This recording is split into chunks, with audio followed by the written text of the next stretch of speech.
just don't focus so much on what everybody else wants. This is your life. It's short. Make it amazing and the best you can. Believe in yourself, and you really can achieve anything that you put your mind to. And don't be ashamed. And there's many times when like my husband and I live below our means. We try to, so that way if something happens, we're always okay. And who knows what can happen. But, you know, we try to cover ourselves. And I used to be like, I want the big house across the street like the other people. I don't care. Right. Like, it took some time to get there. But now I'm like, I could care less what others think, as long as I'm living a genuine life that's filled with happiness and love. Like, it's all that matters. This is the Turn Your Life Around podcast, and I'm the 180 Lady. I've been helping people turn their lives around since 2007 as the founder and CEO of a large mental health company. The purpose of this podcast is to have meaningful conversations with old friends and new friends, everyday people just like you and me, about how they turn their lives around. We'll discuss all things mental health, fitness, finances, relationships, parenting, spirituality, you name it. My hope is that you can take something away that will encourage you today. I'm your host, Sarah Coates. Are you ready to turn your life around? Hello, welcome to the podcast. Boy, we have an exciting guest today. She's famous. I don't know about that. But If you probably just hear her voice right now, but I think once you hear her voice, you automatically know who she is. But I want to welcome Erica DeLong to the podcast. Thanks for having me. So introduce yourself to the audience. I'm Erica DeLong, from here originally, but I host the Erica Show on G105. I've been there since the dinosaurs, which has evolved over the years. And I host a radio show. I do some TV, write for magazines, brand ambassador. First and foremost, I'm a mama. That's my main job. Yeah. And I'm involved in several charities throughout the community. So that's me in a nutshell. How many kids do you have? 2, 5 and 8. So Oh. my 5-year-old starts kindergarten soon. Oh, We just graduated preschool, so it was a lot of waterworks. yes. Yeah. Have you already registered for kindergarten? Yeah, we did Because I that. remember waterworks then. Of course, yeah. She's year round, so she'll start in July. And thankfully, my son's going into 3rd grade. So it's like, he's like, I told her everything she needs to know. I said, okay, great. That's awesome. Yeah. Are And they I'm at- close? Yeah, they're close. They fight a lot, but they're Yeah. close. Yeah, that's awesome. And then I'm in the PTA, so I know all the stuff going on in the school. That's good. I have to keep my eyes on them. That's right. You got to stay Always. involved. Yeah. That's awesome. Yeah. So how long have you been in the Raleigh area? I'm from Durham, and then I started working in radio as an intern. I wanted to be Oprah, and I ended up in radio. Okay. Fortune Feimster was a mentor for me that we went to college together, and some people know her. She's a famous comedian. She does movies. She's been everywhere. So she was interning at the radio station. She was like, yeah, you should sign up. Yeah. So they didn't want to write me back, and I begged my way in the door. Finally, they were like, this girl won't leave us alone, so let her in. And then within a year, I was hired as their producer. So that was great. I was still in college, working like a full-time job, hustling. Yeah. And then they let me go the day after college graduation for budget cuts. And I was like, what? What? But I had been offered a job in New York City, which was a blessing. And so a week after college, I went and moved to New York City and did radio there. Really? Yeah, it was Howard Stern. When he went to satellite radio, we got to work in his old studio when he moved from local radio. And so I was on a show and did that. And I also worked for iHeart. So I was job hustling in New York because you have to. Yeah. But it was a very good eye opener for a Southern girl that never went anywhere other than the beach and things like that. So it was a big eye opener and made me tough. How long did you live in New York? 7 years. And then I held on to New York for a long time after that. So I was there in the city for 7 years. And then I moved to Detroit for a job, but still did New York. So I'd fly back and forth on a regular basis to do both jobs. And then I was working 22-hour days, and it was tough. I was like, I miss my mama. I need a husband. I need like things that make life meaningful. And so I moved back here because the job was open to host the show with Bob Dumas at the time. And he's my buddy. He gave me a chance in radio. Yeah. And so I came back, and after a while, I was doing New York and Raleigh, and he said, I'm going to make you quit or I'm going to fire you. And I was like, why? He said, because you're not coherent on the air. He's like, you're working too many hours. So I had to let go of New York, which was tough because I had been with them since I was 20 or so. Wow. And it's been a fun ride. That's amazing. Yeah. So where did you go to college? Peace. Oh, I turned down the School of Arts for my boyfriend at the time. I had a high school, college sweetheart. And so I was like, we're going to get married and be forever together. Yeah. So I turned that scholarship down in New York and landed at Peace, which I also had a scholarship. It's William Peace now. And Yep. that was the best thing that ever happened to me. And I still ended up in New York. So it was fine. It worked out. Oh, that's awesome. So you went to Peace, graduated from there? I graduated from Peace and I was in a leadership program where I went to State, Meredith. I took leadership at Duke. Okay. Didn't get into Duke, but I took leadership there. And so it was this cool program that allowed you to take classes everywhere. But I actually graduated from Peace. Yeah. So, okay. So you've been in radio now for a while. For 5 years. 5 years. That is awesome. 2 decades. Yeah. Yeah. Because I started when I was the summer of going into my sophomore year. Okay. Yeah. What's your favorite thing about being in radio? The community service aspect. Some people think they get into these careers to be famous. No, it's not famous. It's not glamorous. You're getting coffee for celebrities and this and that. But it's just the community aspect. When you connect with people that are strangers that become family, that's really the coolest part. Yeah. I love hearing from our listeners, which Their are now stories. family. Yeah. Yeah. That is so awesome. Mhm. My undergrad was in mass media communications. And so Okay. my internship, I went to school in Fayetteville at Methodist University. And so I did an internship at WKML, which, Okay, yeah. country station back in the day. And I remember the guy I worked under, he was like, do not go into radio. And I was like, but I think I want to be on radio. Why did he say don't go into He radio? said I would never make any money.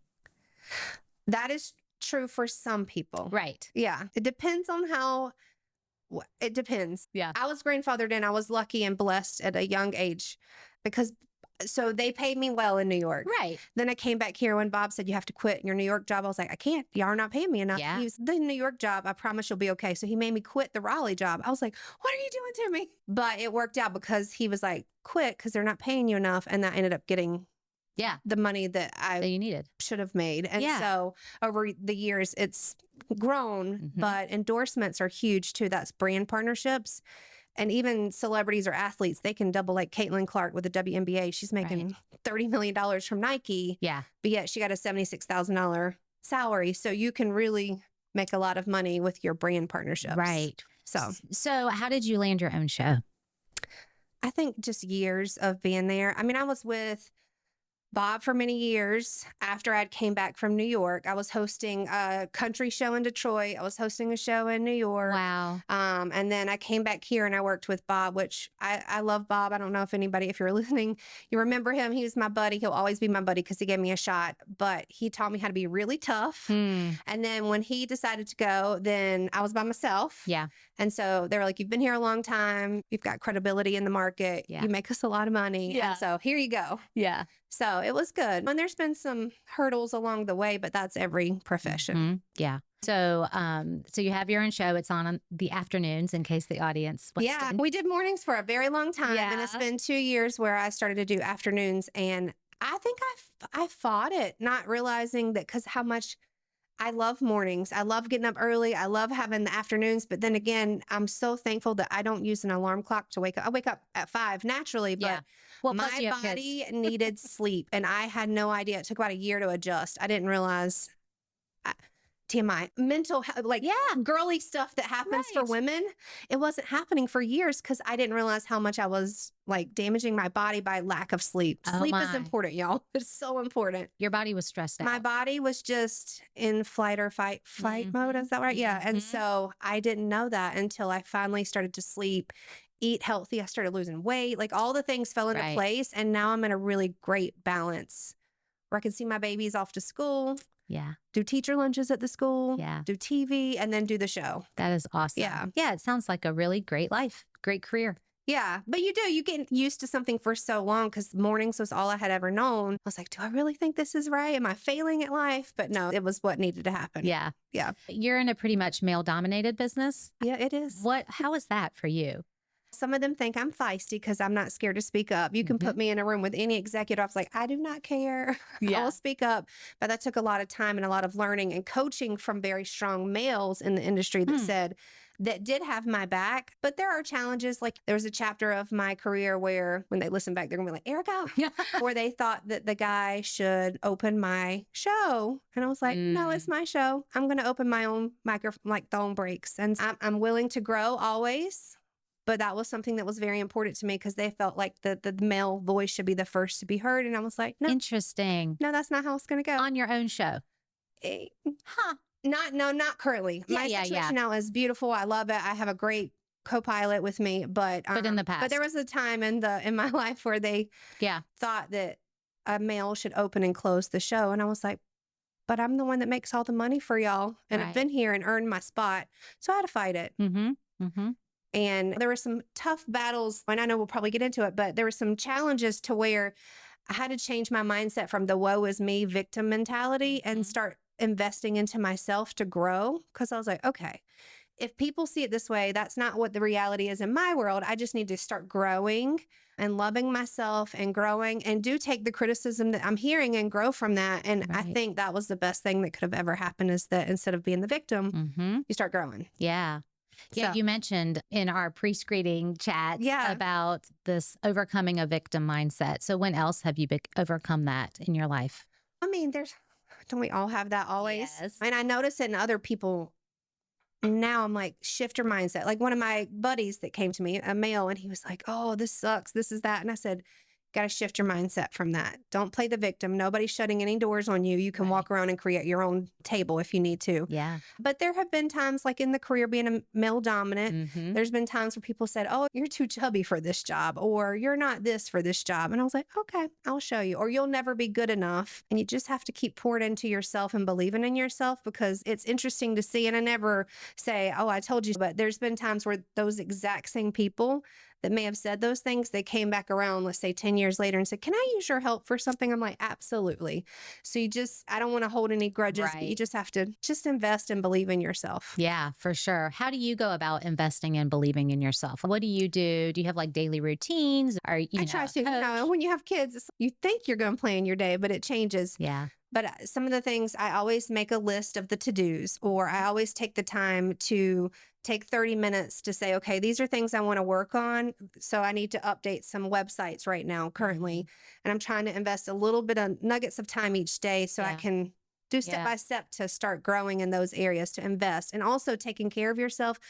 If that means going to get your nails done and just a few minutes by yourself, don't forget to take care of you too. Yeah. Especially working moms or anybody, we just pour into everybody else around us and sometimes skip the self-care. Totally. And that's very important to feel that balance. I say all the time, you can't pour from an empty cup. I tell my women clients this all the time. You have to pour into your cup so that you can continue to care for your family or those you love or the things you love in life. I noticed that even with my marriage, like my husband is incredible. He's patient. He's wonderful. We're complete opposites. But I realized when I was working those 22 hours a day, I wasn't giving to anybody. Our marriage, nothing, because I was empty. Yeah. And so when I finally started to pour into myself, I was like, oh, things are great. We're not fussing. Like, it seems calm and peaceful. Yeah. Like, things fell into place when you invest in yourself and fill your own cup. Totally. I mean, self-care is not selfish, right? I think a lot of women, especially I'm a working mom as well. Right. I think a lot of times working moms feel selfish because they're giving so much to work, and then they want to have time for their families, and they feel like taking care of themselves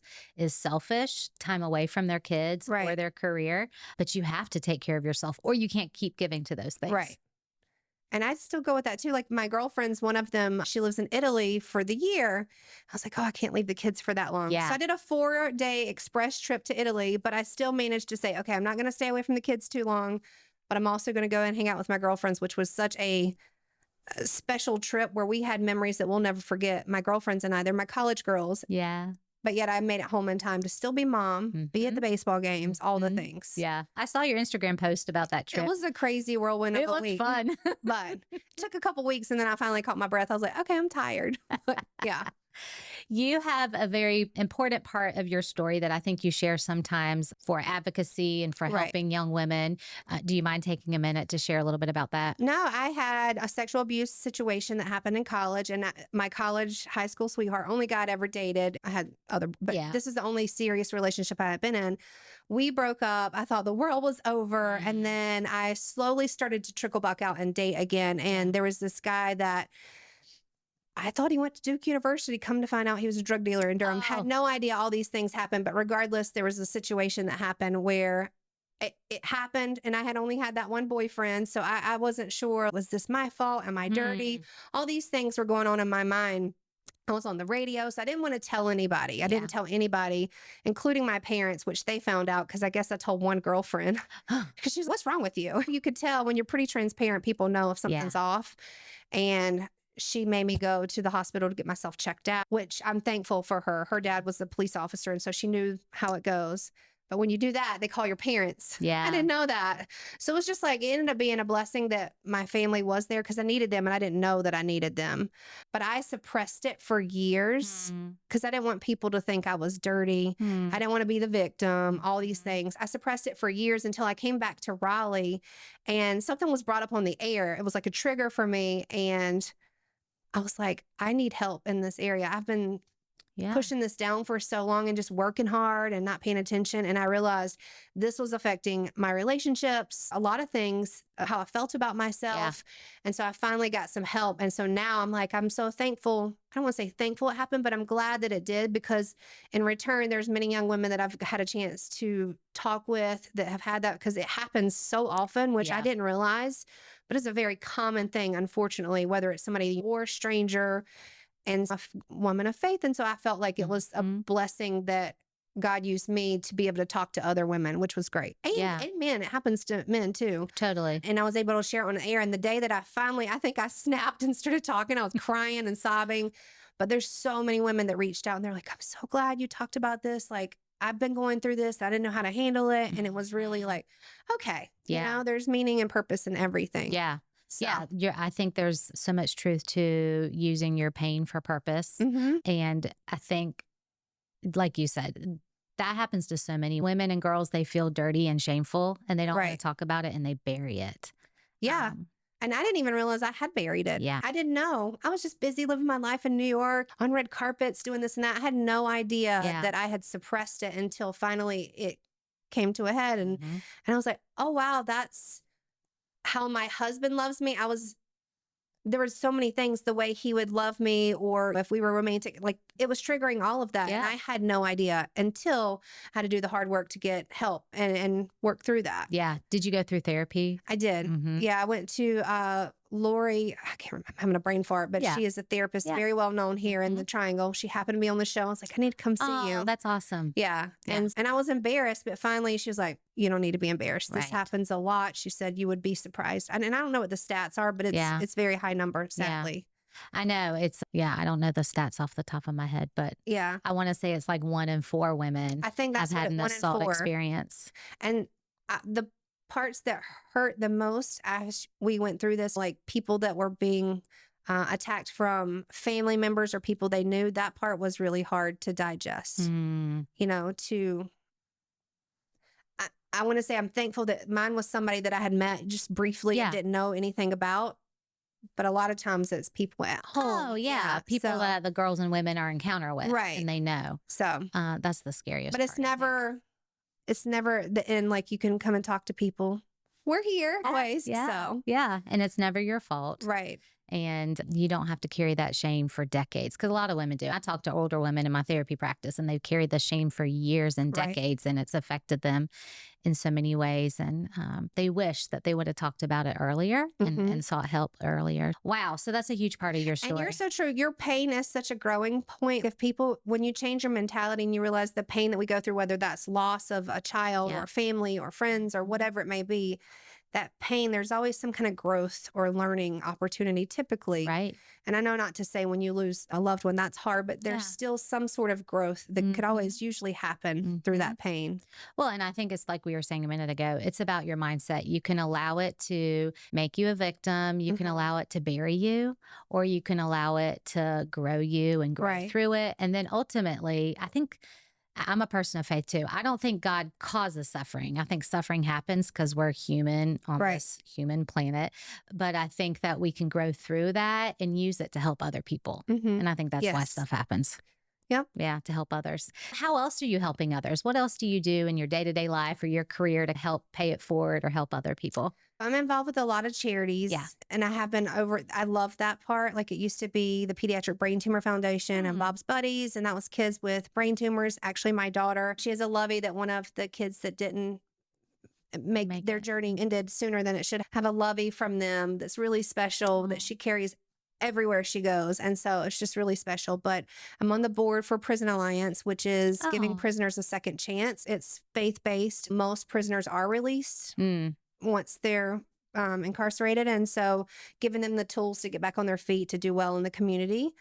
And so that's newly joined the board, but I've been with the organization for years. And then there's March of Dimes. No, my daughter was a NICU baby. And so I MC their event. Now I'm on the committee for March of Dimes. St. Jude, a lot of people know about St. Jude. That's always great. And so there's several organizations like Mission Triangle, Mako Miracle, that's giving to families during the holidays that don't have anything. And that really fills my heart. And I know other people that do that. I'm sure people are like, gosh, like I just dropped off food at the food bank we did a food drive last week.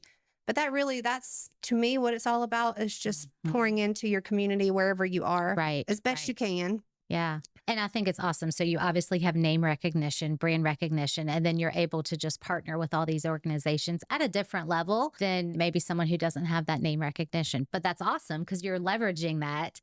I mean, and the companies, there's just so many great people in our community. So it's really nice to all come together. And do what you can. Whether that's a can of beans to donate or if you have monetary donations to give, whatever it is. Oh, that's awesome. I love that about your heart, just wanting to give back to the community. No, it's huge. My husband's, are you going to pay your bills this week or are you going to donate to another charity? I was like, it'll come back to us. Both. I can do both. That is awesome. All right. Who is the most famous celebrity you've ever met? There's been a lot. The biggest diva. The biggest diva was Mariah Carey. So when I worked in New York City, we had all the celebrities in and out on a regular basis, like every day. And they would do what they call satellite tours, where I would maybe help coordinate that tour, and they would go to 200 radio stations across the country. Mariah Carey came in and she was tired. Her eyes were puffy and she was like, I need somebody to hold frozen peas over my eyes. And I think I was in my young 20s. I was like, oh. So I held peas over her eyes for an hour and some change while she did her interview. She gave me a signed poster, which I have no idea where that's at. So that's funny. But she was a big celebrity. Beyonce's, Jay-Z. I've interviewed presidents and political candidates. Wow. There's been a wide range of people that I've interviewed over the years. To me, they're all the same. They just have more money than I do. They're still people. They're still the same. So what's that saying? Everybody puts their pants on the same way. Same way, yeah. If you wear pants. I always get asked, who's the one person, if you could interview one person? I was like, I've interviewed a lot. I want to talk to God, but but that's not going to happen until later. But I don't really have a celebrity that I would necessarily say, oh, I have to talk to them.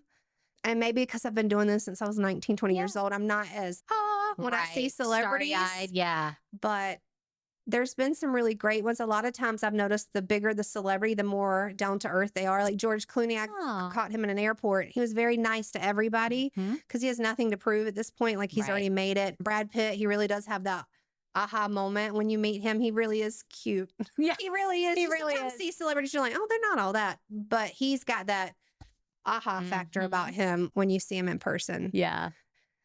The Oscars. So the Oscars is one of my big achievements, so to speak. They told me I would never make it. That my local business, my bosses, you're not going to get there. I was like, oh no, I'm going. We're Raleigh. They're like, you're not going to go. They pick up New York and LA to go. I made it to the Oscars and I got in the best spot ever. Like I was on TV the whole time. I was standing beside all these people. All the famous people came by and I was like, I manifested it and it happened and I spoke it into existence. So when was that? This was right before COVID. That was the last Oscars I went to because after the COVID, that was literally Oscars, COVID. Right after I flew home and it was like the world was shutting down.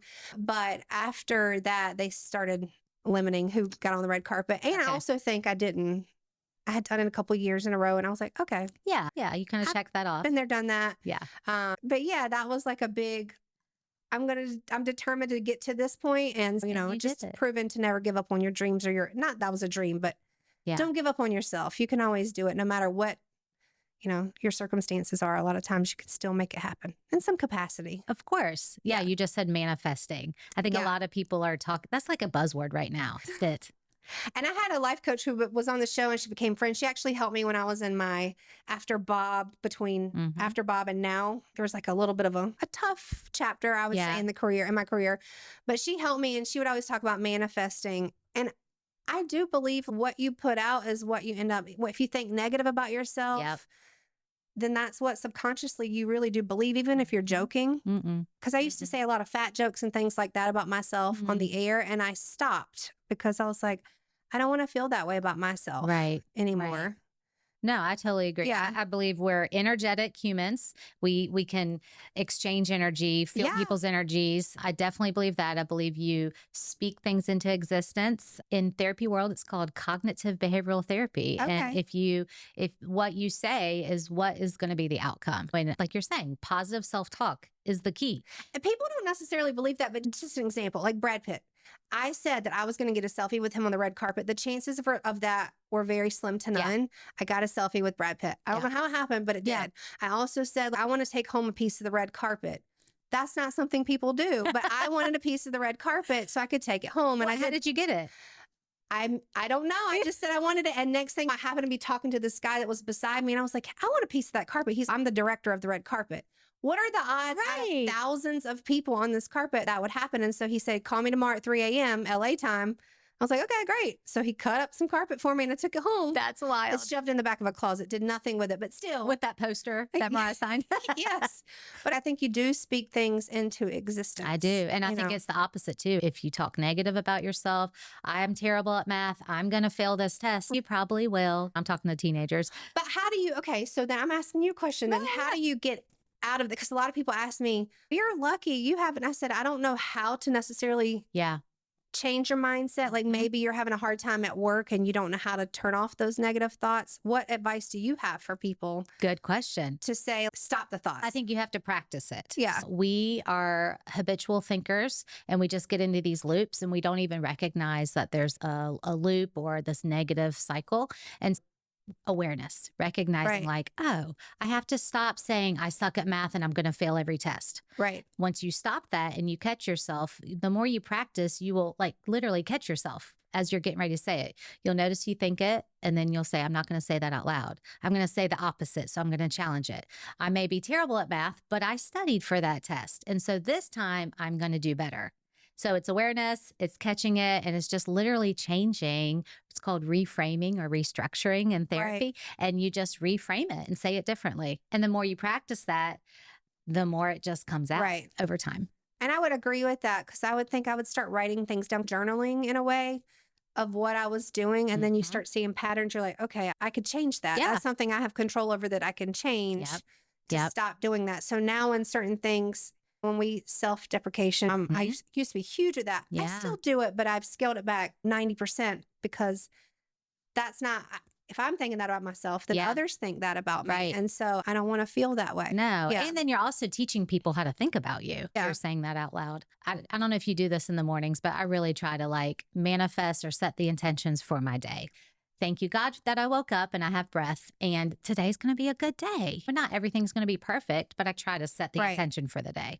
I try. And then I start yelling at kids. I'm like, get ready, we're late for school.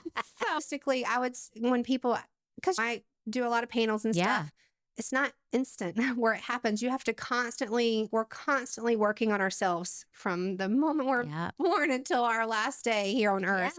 It's a constant battle where you have to constantly do that and remind yourself, it's going to be a good day. It's going to be a good day. And if it's not a good day, there's always tomorrow. That's going to be a good day. You know? And I think also it's so easy for us to focus on one negative and say the whole day was ruined.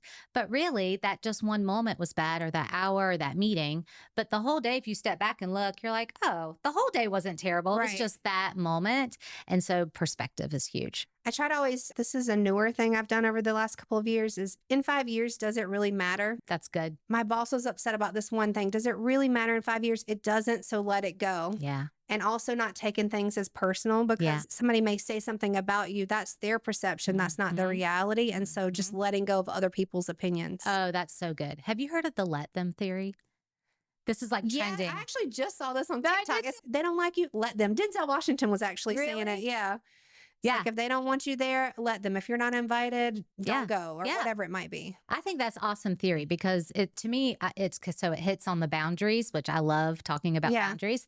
And what it's doing is helping you put a boundary around your own emotions and the want to control other people. And so if they don't invite you to the party, let them. If your job gave somebody else a raise, let them, because then it gives you freedom to not have to control other people's actions or feel the need to control other people's actions. You're just living your own life. Which is hard to then. It's easier said than done when you're like, oh, let them get the raise. But you're like, but what about me? I worked really hard. Yeah. Or I wanted to go to the party. Why don't they like me? You start self-doubting. Mm-hmm. Life is short. Yep. When you're with your tribe you're supposed to be with anyway, they're going to invite you to the party.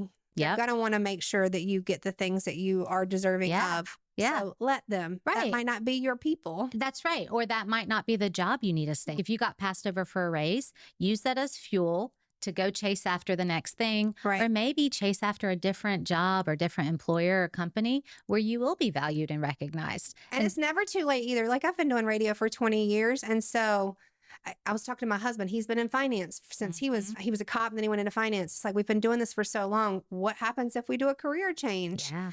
I get really excited because I was like, I don't care if I'm 75. If I want to do something different, I will. Like, you're never too old to change. Yeah. We're just a blip on the radar when it comes to the big scheme of things. And so go for it. Go for it. Yeah. I know. I live my life with the same kind of mentality. Like, just try it. If it works, if it doesn't, try something else. Yeah, it's fine. Yeah, exactly. Cool conversation. Thanks so much for coming over. Any words of wisdom you want to challenge the audience or leave the audience with?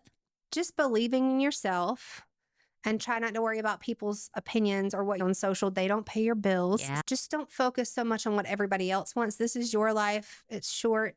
Make it amazing the best you can. Believe in yourself and you really can achieve anything that you put your mind to, and don't be ashamed. And there's many times when like my husband and I live below our means. We try to, so that way if something happens, we're always okay. And who knows what can happen. But you know, we try to cover ourselves.